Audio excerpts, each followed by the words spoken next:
আমরা সরকারের কাছে দাবি জানাবো সরকার যেন এই এলাকাকে দুর্গত এলাকা ঘোষণা করে, কিন্তু জনগণের এই অর্থ যেটাই বরাদ্দ হবে এটার যেন কোনো নয় ছয় না হয়, কোনো ডাকাতের হাত যেন এটার উপরে না পড়ে। এমনকি আমরা এটাও মনে করি না যে সরকারের পক্ষেও এত ক্ষতি পুষিয়ে দেওয়া সম্ভব। তো সরকারের দায় সরকার অস্বীকার করতে পারে না। তারা গরিব মানুষ, সরকারের উচিত হবে এই ব্যাপারে দীর্ঘস্থায়ী পরিকল্পনা নিয়ে তাদেরকে নিরাপদ কোনো জায়গায় আবাসন করে দেওয়ার ব্যবস্থা করা।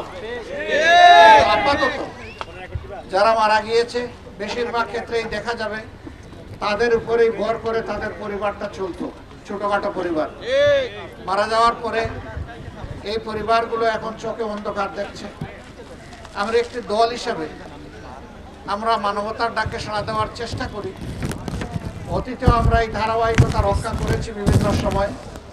এবারও আমরা জামাতে ইসলামের পক্ষ থেকে এরকম যারাই নিহত হয়েছেন তাদের প্রত্যেকের মাথা পিছু তাদের বেঁচে থাকা পরিবারের হাতে আমরা 50,000 টাকা করে তুলে দেওয়ার সিদ্ধান্ত নিয়েছি এবং এটি আগামী 3 দিনের মধ্যে ইনশাআল্লাহ পরিবারের হাতে পৌঁছবে বলে আমরা আশা করছি।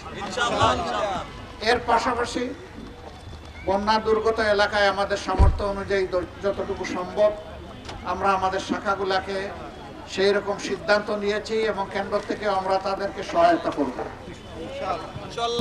এর ভিত্তিতে আমরা এটা মনে করি না যে মানুষের যে ব্যাপক ক্ষয়ক্ষতি হয়েছে, ঘরদুয়ার অনেকের অনেক জায়গায় বিধ্বস্ত হয়ে পড়েছে, ক্ষেতের ফসল নষ্ট হয়েছে, পুকুরের মাছ কিংবা ঘেরের মাছ ভেসে গিয়েছে, গবাদি পশুর ক্ষতি হয়েছে, এই অল্প স্বল্প এগুলা সহযোগিতায় সব পোষায় যাবে এটা আমরা মনে করি না। এমনকি আমরা এটাও মনে করি না যে সরকারের পক্ষেও এত ক্ষতি পুষিয়ে দেওয়া সম্ভব, কিন্তু সরকারের দায় সরকার অস্বীকার করতে পারে না। সরকার জনগণের জন্য এটি একটি দুর্যোগপূর্ণ অবস্থা। আমরা সরকারের কাছে দাবি জানাবো সরকার যেন এই এলাকাকে দুর্গত এলাকা ঘোষণা করে এবং সেই অনুযায়ী সরকার যেন সর্বোচ্চ অগ্রাধিকার দিয়ে জনগণের পাশে দাঁড়ায়, কিন্তু জনগণের এই অর্থ যেটাই বরাদ্দ হবে এটার যেন কোনো নয় ছয় না হয়, কোনো ডাকাতের হাত যেন এটার উপরে না পড়ে, কোনো লুটেরার হাত যেন এটার উপরে না পড়ে। এটা গরিব দুঃখী মানুষের হক, তাদের কাছে তাদের হক যেন সুলানা পৌঁছে দেওয়া হয়। আমি আপনাদেরকে অনুরোধ করব আপনারা নাক কান সজাগ রাখবেন। আপনারা সজাগ থাকলে কোনো ডাকাতি করে সেরে উঠতে পারবে না। আমরা সুখে দুঃখে আপনাদের সাথে আছি, আমরা থাকবো। আল্লাহ যেন আমাদেরকে সেই তৌফিক দান করে। আমরা লুটে পুটে খাওয়ার কোনো দল নই, এ অভ্যাস আমাদের নাই। আমরা পারলে মানুষের দিকে আমাদের সামর্থ্য অনুযায়ী হাত বাড়াই, না পারলে তাদের জন্য দোয়া করি। তবে এত বড় বিপদে আল্লাহই পারেন শুধু এই বিপদ আমাদের মাথার উপর থেকে সরিয়ে দিতে।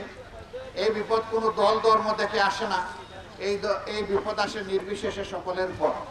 এই জন্য আমরা অনুরোধ করব যে আপনারা সবাই ধৈর্য ধারণ করবেন, আল্লাহর সাহায্য প্রার্থনা করবেন। আমরাও আল্লাহর দরবারে আপনাদের জন্য দোয়া করব যেন আপনারা সবর করতে পারেন, এই বিপদ এবং ক্ষতি যেন কাটিয়ে উঠতে পারেন। আল্লাহ যেন সবাইকে সাহায্য করেন। মহান মাবুদের দরবারে এই কামনা করে আপনারা সকল এখানে কষ্ট করে উপস্থিত হয়েছেন।